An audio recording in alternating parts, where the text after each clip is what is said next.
souhaite malgré tout que les squads soient coordonnés au mieux pour faire avancer les produits.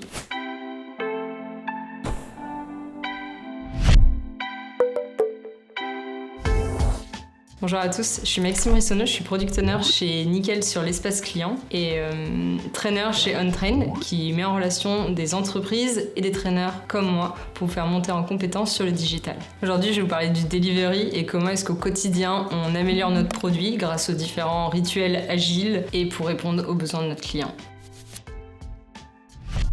Un premier pain point qu'on pourrait avoir sur un projet, c'est le fait d'avoir différents produits dans une même équipe. C'est le cas dans la mienne, on a l'espace client en majorité, mais on a d'autres projets un peu plus petits à côté. C'est parfois un petit peu compliqué de prioriser les différents tickets qu'on peut avoir. Le choix qu'on a fait, c'est d'avoir un board par projet, par produit, et ce qui permet également dedans d'avoir différents backlogs pour ce qui va être partie projet, partie produit, futur sprint, etc. Et ainsi prioriser les produits d'abord eux-mêmes et ensuite de les prioriser entre eux dans les sprints. Du coup, je vais vous parler de la gestion des boards Jira. Dans mon équipe, on a fait le choix d'en avoir plusieurs. Il existe d'autres équipes comme celle de Tanguy où il y a un choix d'un unique board Jira. Pourquoi est-ce que nous, on a choisi ça? C'est que d'abord, on a plusieurs produits, ce qui permet déjà de prioriser les différents tickets, d'avoir différents sous-backlogs pour ça. Et ensuite, on a créé un board Jira qui regroupe tous les projets et qui permet de suivre l'avancement des différents produits en parallèle. Une autre problématique qu'on a également qui est récurrente chez Nickel, c'est la durée des sprints. On souhaite malgré tout que les squads soient coordonnés au mieux pour faire avancer les produits, mais dans notre équipe, il était difficile de travailler sur des sprints de 3 semaines. Ça nous engendrait une quantité de travail qui était trop élevée. On a préféré du coup rester sur 2 semaines et continuer comme ça. Un rituel agile dont je voudrais vous parler, c'est le planning PK. Il n'est pas toujours évident d'avoir des votes non influencés par les différents membres de l'équipe.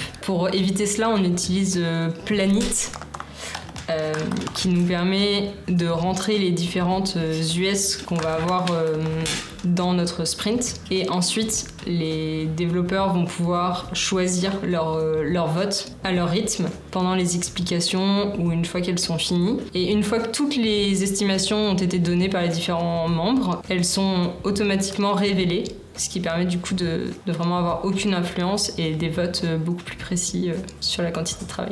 Dans la vie de PO, on écrit beaucoup de user story et parfois il est assez intéressant de garder du temps et d'avoir un template prédéfini lorsqu'on les crée. C'est ce que j'ai fait grâce au champ personnalisé qu'on peut retrouver dans Jira. Donc là, si je prends un type de ticket story et que je descends dans ma description, j'ai une description story dans laquelle on peut retrouver donc le début de mon US en tant que client, je souhaite, les différents pays, le contexte, etc.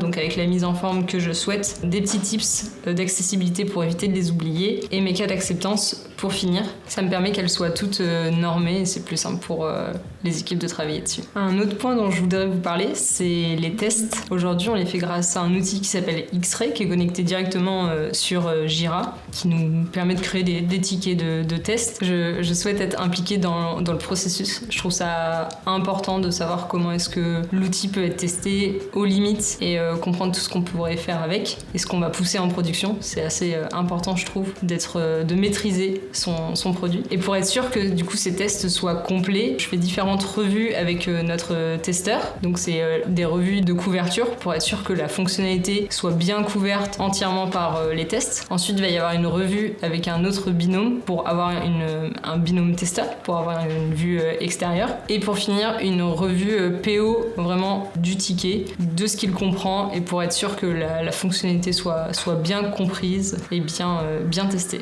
Donc on a un petit dashboard que là je vous présente. On a choisi de le découper par onglet, donc là on est sur la connexion, ensuite il va y avoir l'onglet carte qu'on n'a pas encore commencé, mais on peut voir que ça avance.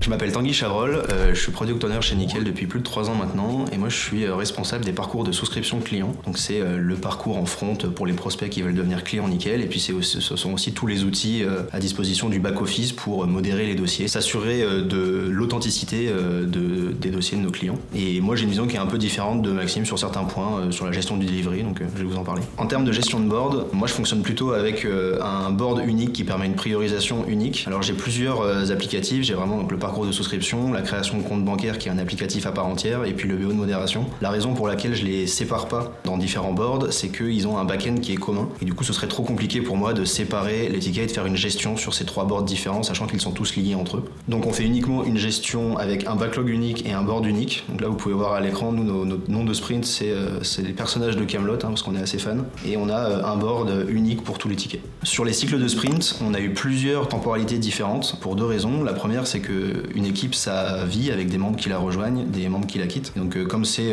l'agilité, c'est une gestion autogérée du travail, il peut y avoir des méthodes de travail qui conviennent plus à une équipe au bout de 2 ou 3 ans. Et la deuxième raison, c'est parce qu'on a parfois eu des périodes qui demandaient plutôt une forme d'organisation plutôt qu'une autre. Par exemple, on a eu des périodes de gros rush où on a fonctionné en Scrum Band, donc avec vraiment orienté delivery. Maintenant, on a expérimenté plusieurs cycles de sprint, on a fait du 3 semaines, on a fini par essayer du 2 semaines avec une équipe qui était un peu plus jeune, et on est repassé en 3 semaines après. Donc il y a des avantages pour chaque. 3 semaines, ça nous permet d'avoir moins de rituels et donc passer plus de temps à travailler sur nos tickets. 2 semaines, ça nous permet par contre de plus cadrer nos sujets et puis d'avoir plus de flexibilité s'il y a des sujets qui arrivent en cours de route, donc c'est vraiment à l'appréciation de chacun. Pour le grooming, donc on utilise aussi un outil d'estimation en ligne. Ça a 2 avantages, ça permet de gérer facilement le télétravail et puis en plus personne se biaise en tentant d'estimer des tickets. On n'utilise pas le même outil mais ça fait exactement la même chose et c'est vraiment très utile, donc je recommande. Dans le métier de PO, il y a pas mal de tâches qui sont assez répétitives et ça finit par créer une grosse charge mentale, donc on essaie de se libérer de ça avec l'automatisation, donc c'est une chose que Jira fait assez bien. Moi j'en ai mis plusieurs en place sur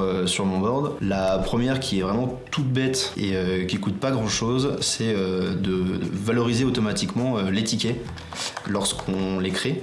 Donc quand je crée un ticket, ça valorise automatiquement certains champs dans le ticket. C'est juste pour me rappeler que j'essaie de fournir le maximum de contexte métier aux développeurs quand ils vont prendre le ticket. C'est important pour moi qu'ils comprennent pourquoi ils le font et pas simplement le besoin initial. J'ai une autre partie qui est réservée aux critères d'acceptance et j'ai une dernière partie qui est réservée aux tests à créer si on en a besoin. C'est juste un petit reminder pour s'assurer que le ticket il est complet lorsque je vais le présenter aux développeurs. Donc moi j'ai une autre automatisation que j'utilise au quotidien. C'est une automatisation sur l'attribution des versions dans Jira.